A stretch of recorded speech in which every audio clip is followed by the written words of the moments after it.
Panama Jack.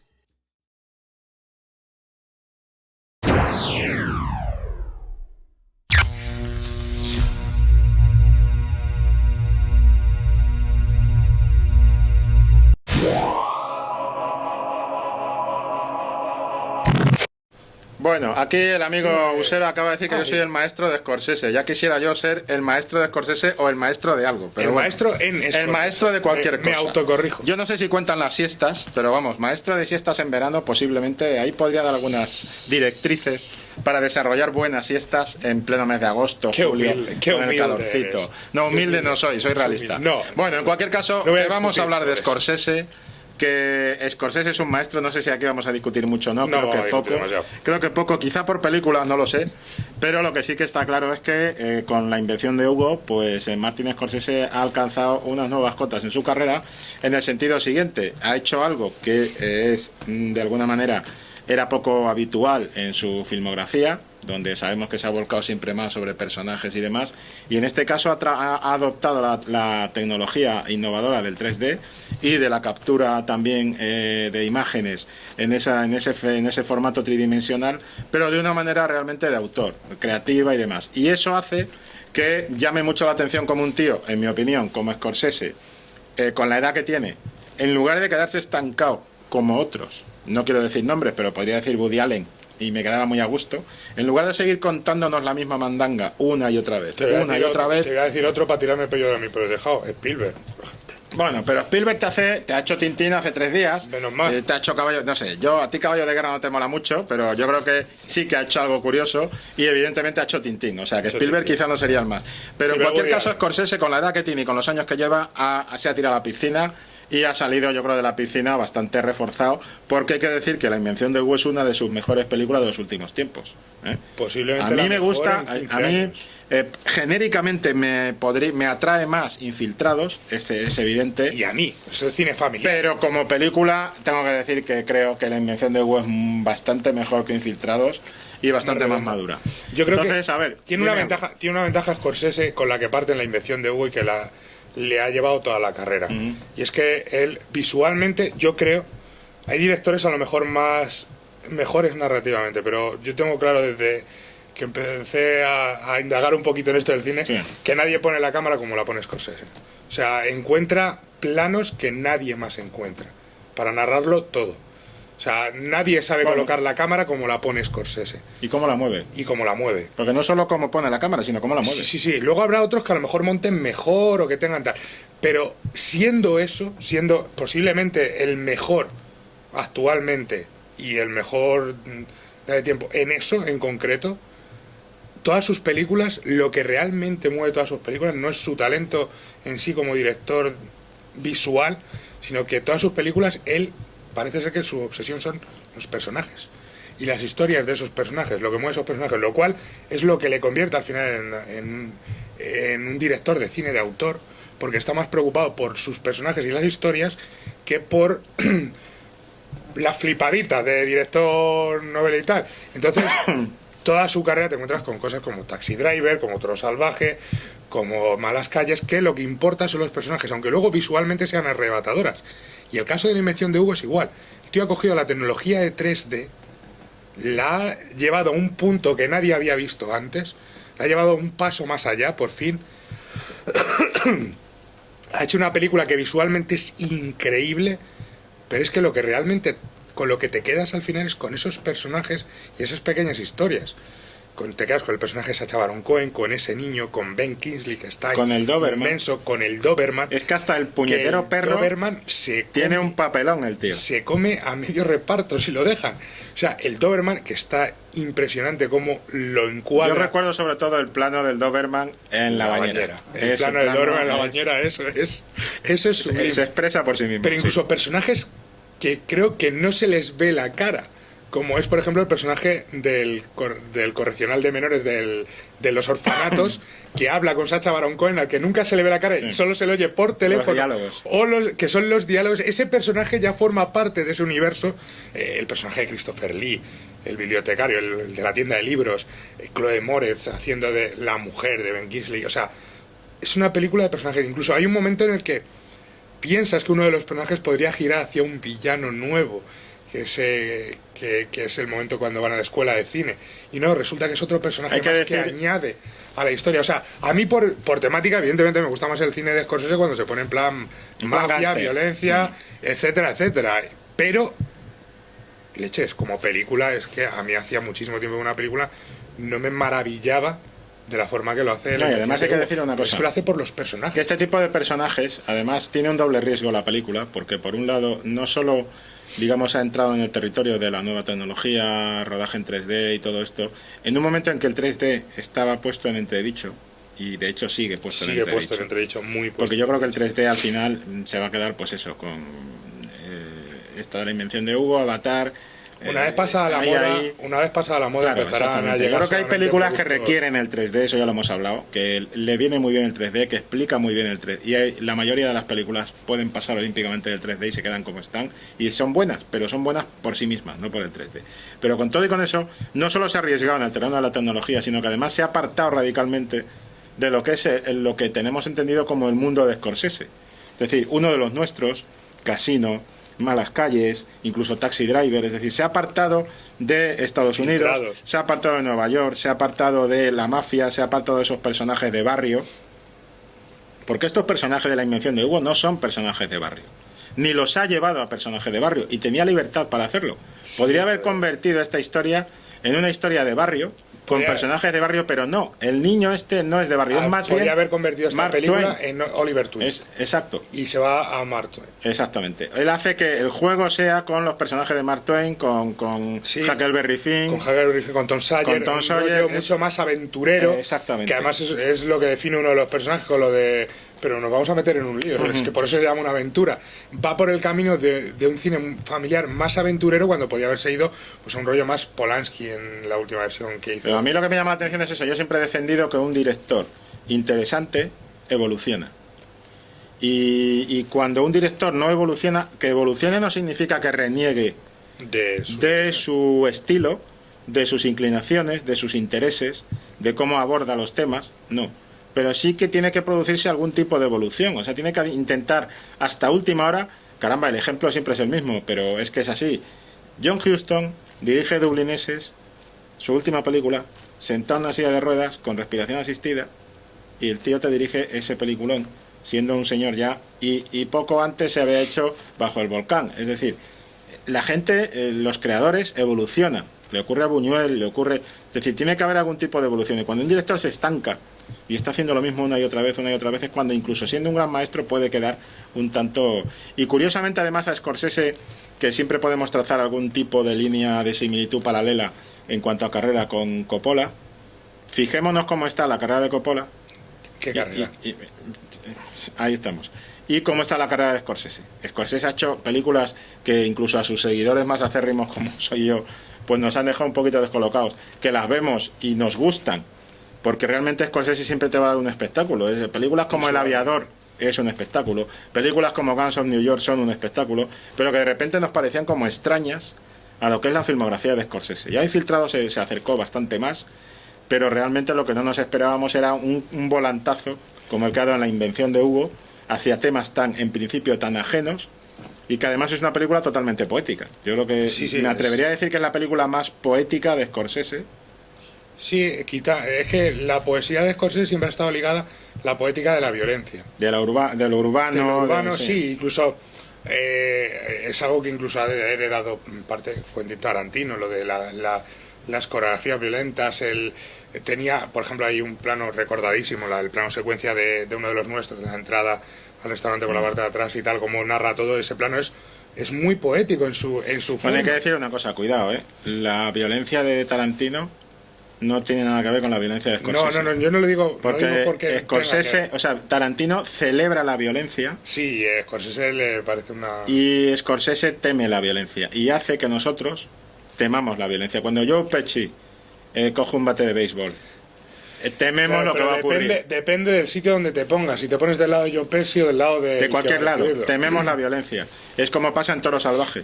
Cuando a este tío, al boxeador, le llevan a la cárcel y empieza a golpear y a dar puñetazos, tememos esa violencia. Sí, pero esa violencia Lo que me refiero no es al hecho de... Y en Tarantino esperas la violencia. Sí, pero no es lo que implica, sino me refiero en ese caso en concreto, y de hecho la escena de Toro Salvaje es perfecta, es esa escena de los puñetazos contra...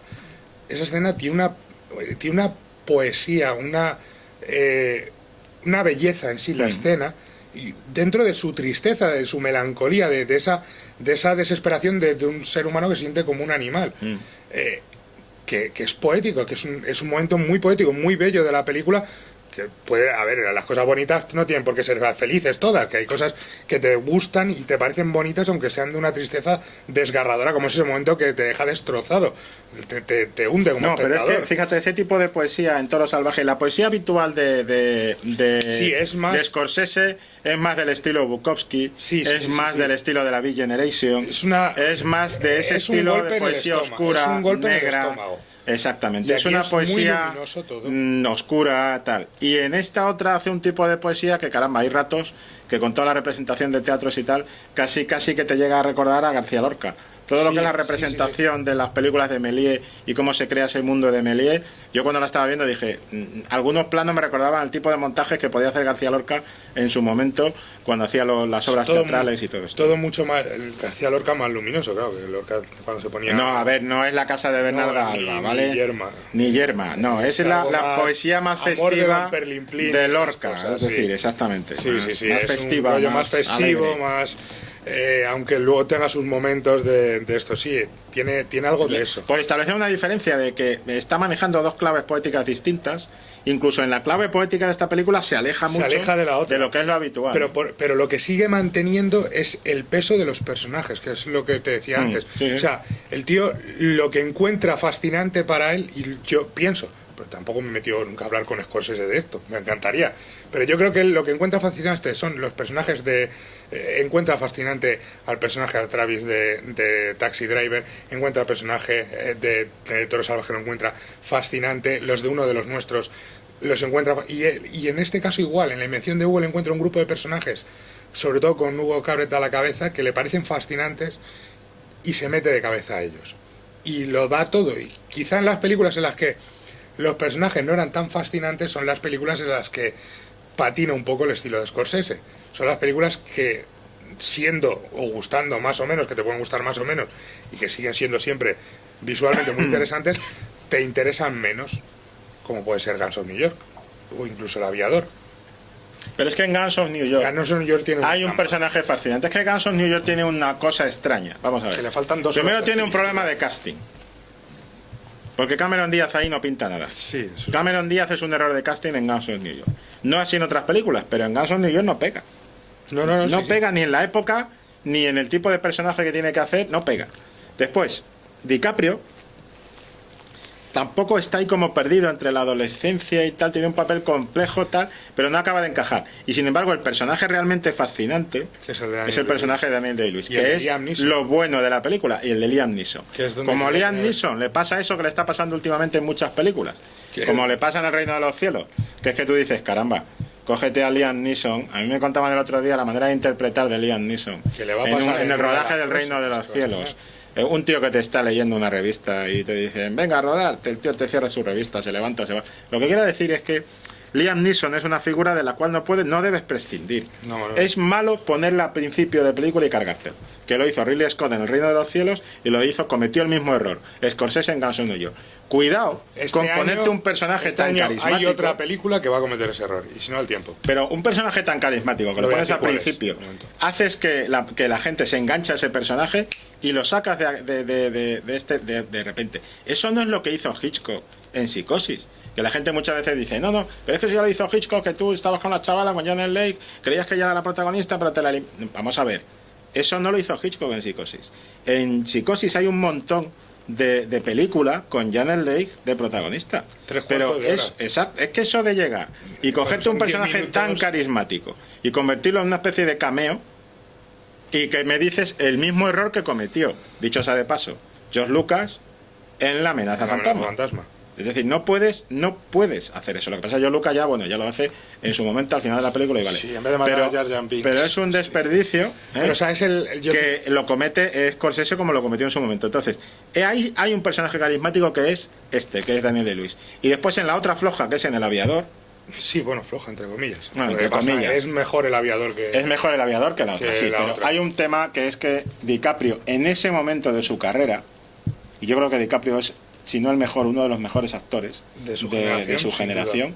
DiCaprio en ese momento de su carrera, que todavía no es el que hemos conocido posteriormente en Infiltrados incluso y demás, sí, ahí todavía no está el tío suficientemente cocido físicamente para interpretar el papel de una bajada al infierno, de un descenso a los infiernos, con todas aquel tema, la escena aquella de las botellas de leche puestas fuera cuando está pirándose completamente. Todavía no es un muy bueno, porque el tío lo sostiene durante toda la película. Que de hecho DiCaprio es uno de los temas habituales, la bajada a los infiernos de los personajes de Scorsese. Sí. Solo hay que comparar el personaje en El Aviador, que también está en La Invención de Hugo, y que también está en La Invención de Hugo, que en el propio personaje protagonista y en alguno de los que le rodean. Ben Kingsley vive en el infierno. Exactamente, no quería tampoco no desvelamos nada, pero es así, no decimos qué papel tiene, pero Ben Kingsley vive en el infierno. Pero hay un momento que se ve claramente, o sea, el descenso a los infiernos del Aviador es mucho menos creíble que el descenso a los infiernos de Todo Salvaje o de Taxi Driver. No, me refiero con Leonardo DiCaprio en concreto, que es el descenso a los infiernos de Infiltrados. El descenso a los infiernos de Infiltrados te lo crees muchísimo más, es mucho más duro siendo mucho más normal, que es un tío que no sabe ya en quién confiar, que es la escena la que se rompe con el teléfono, que se echa a llorar porque ya no sabe en quién demonios puede confiar, cuando se entera de la muerte de uno de los personajes que le apoyaban y que sabían quién era él, y el tío ya no sabe qué hacer, ni en quién confiar, ni en quién creer, ni en quién puede apoyarse. Es que además hay un momento en la carrera de DiCaprio, hay un momento en la carrera de DiCaprio que cuando dices, ya es un actor maduro, ya tiene la madurez física para interpretar los papeles que le dé la gana. Que es como Gregory Peck, el tío. Y es cuando hace Red de Mentiras, cuando hace Infiltrados y cuando hace Diamante de Sangre. La primera creo que se estrenó aquí en España, me parece que fue Diamante de Sangre. Y ahí ya dijimos, cuidado que esto ha cambiado mucho. Diamante de Sangre tiene un problema muy grave de doblaje. Que es que mucha gente le encantó esa película en España, gustó muchísimo, tiene muchos seguidores, y dio muy buena taquilla. En Estados Unidos fue más discreta, pero tú la veías la película y en España abusaba el doblaje de un ey. Sin embargo, el acento sudafricano de Leonardo DiCaprio en la versión original era espectacular. O sea, era increíble cómo le daba un matiz distinto al personaje, totalmente distinto. Y sin embargo, en castellano, al parecer, el doblaje le hizo un flaco favor a esa interpretación. Es una pena, porque en versión original está increíble, pero esa terna de películas, ese trío de películas, fue cuando la gente ya dijo, ostras, Leonardo DiCaprio, pues mira, Leonardo DiCaprio era muy buen actor cuando empezó, sigue siendo muy buen actor, lo que pasa es que va madurando como todo, y resulta que según va madurando se va convirtiendo en aún mejor actor. O sea, George Clooney ha costado más tiempo verle en papeles que DiCaprio ya de los 30, y ya de Brad Pitt ni te hablo, por hablarte de Brad Pitt. Y otros que partían de salida con ventaja como mejores actores, como puede ser Edward Norton, de la misma generación más o menos, que partían con ventaja como el de es mejor actor, qué actorazo y tal, parece que se han quedado estancados. Sí, Norton era el heredero de De Niro. De De Niro, pues parece que Norton se ha quedado como De Niro, estancado en una serie de papeles menores, películas independientes, no llega a cuajar, no tiene un papel que realmente revaloriza. Pero yo creo que no nos podemos apartar mucho como actor, no te digo en yo te digo una cosa, por volver a Scorsese, a Norton le coge Scorsese y le hace levanta fácil. Sí, pero Norton parece más encasillado siempre en el mismo tipo de papel de drama. Lo que pasa es que Norton quiere dirigir a Norton. Sí. Y eso no se lo va a consentir ningún gran director. Sencillamente. O sea, Norton no va a Scorsese y le dice, oye, yo tengo una idea. Y Scorsese le dice, vale, me alegro, chaval. Espero que tengas muchas, las pones en tus películas y ahora me dejas que yo te dirija. No, lo que quiero decir es que Scorsese ha sabido, yo creo que ha sabido adaptarse muy bien, ha tenido una etapa más de caída, todas estas películas que hemos hablado y tal, pero ha sabido adaptarse muy bien a los nuevos tiempos y a un drama que viven los directores clásicos de los 70, que ya se les puede llamar clásicos, y es que realmente la materia prima de interpretación de la que disponen cada vez es más limitada. Sí. Hay que tener en cuenta que cuando empieza a dirigir Scorsese está dirigiendo a un tío que venía, David Carradine, cuando hace Oscar Berta. David Carradine era un actor muy bueno. Lo que pasa es que el tío hizo Kung Fu y después ha pasado la vida, digamos, machacándose su propia imagen y haciendo el Kung Fu toda su vida. Sí. Pero era un actor muy bueno, igual que lo era su padre, John Carradine. Hay que recordar La Diligencia, por ejemplo. El papel de John Carradine en La Diligencia es tremendo. Bueno, pues David Carradine. Pero es que después se engancha Barbara Hershey. Pero no solo eso, después tiene Harvey Keitel, disponía de Robert De Niro, disponía... Hay una serie de actores que van, digamos, casi creciendo con el propio Scorsese y que además te das cuenta que son actores que en un momento determinado adquieren su propio peso en la industria, su propio peso en el cine a través de las películas que interpretan con Scorsese. Y cuando vuelan solos, generalmente resbalan. Sí, y resbala Scorsese también. Y Scorsese resbala mucho. Mira, por ejemplo, etapa, New York es un resbalón muy importante. Y otro resbalón tremendamente importante también, muy curioso, es el que pega con esa película que hizo con Jerry Lewis y Robert De Niro. ¿Te acuerdas? Aquella de los cómicos. Ostras. Que eso era, de verdad, tela, infumable. Incluso cuando hace... Yo nunca entendí por qué Scorsese hace la secuela de la del billar, de la de Paul Newman con Tom Cruise. Sí, la segunda. El color del dinero. Nunca entendí, o si quieres que te diga la verdad, casi entendí más la de Joque Noche. Yo el color del dinero la entiendo. La entiendo por diversos motivos. A mí me gusta. Bueno, sí. Pero no veo a Scorsese en esa peripecia. Y es más, porque intenta emular el Buscavidas y el Buscavidas... Y el Buscavidas es muy grande. Entonces, es muy grande entiendo por qué Scorsese intenta emular el Buscavidas. Creo que Scorsese aún así tenía un par de películas que podía fallar, patinar un poco y tal, pero entonces te llegaba y te hacía uno de los nuestros. Plas. Silencio. La de la inocencia. Plas. Silencio. Luego llegó la partida y empezó a dirigir Casino, que yo creo que es una redundancia sobre los temas de siempre. De uno de los nuestros. Que es donde la gente yo empecé a temer, como seguidor de Scorsese, que se me estancaba, como le pasa a Woody Allen. Digo, este se ha estancado y no vamos a salir. Luego hizo aquel remake raro de Taxi Driver, que era Al Límite.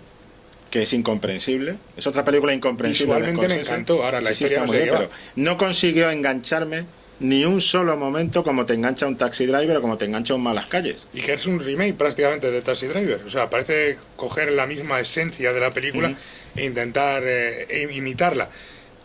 Y sinceramente, o sea, desde los tiempos de uno de los nuestros, aún así se la ha visto en un ascenso. Desde Guns of New York parece que la cosa ha ido un poco... Primero hizo Guns of New York, luego El Aviador, Infiltrados, por arriba así la cosa, y ahora llega con La Invención de Hugo, que posiblemente yo no le había visto tan fino como director, aunque me gusten más otras películas de él, como puede ser Taxi Driver, Otro Salvaje, yo no lo veía tan fino de los tiempos de uno de los nuestros. Y es posiblemente una película que se puede equiparar tanto en importancia en su carrera como en calidad artística a sus mejores películas. Puede aguantar una comparativa con Taxi Driver o con Otro Salvaje como película en sí. Ya te puede gustar más, menos, regular esto, pero a nivel visual y a nivel de guión y de tratamiento de personajes y de interpretaciones está al nivel del mejor Scorsese, y eso hacía mucho tiempo. Me da una alegría por ver a Scorsese hacer algo totalmente distinto, reinventarse a sí mismo, manteniendo la esencia de los personajes y la esencia de su cine visual y su fuerza visual y narrativa.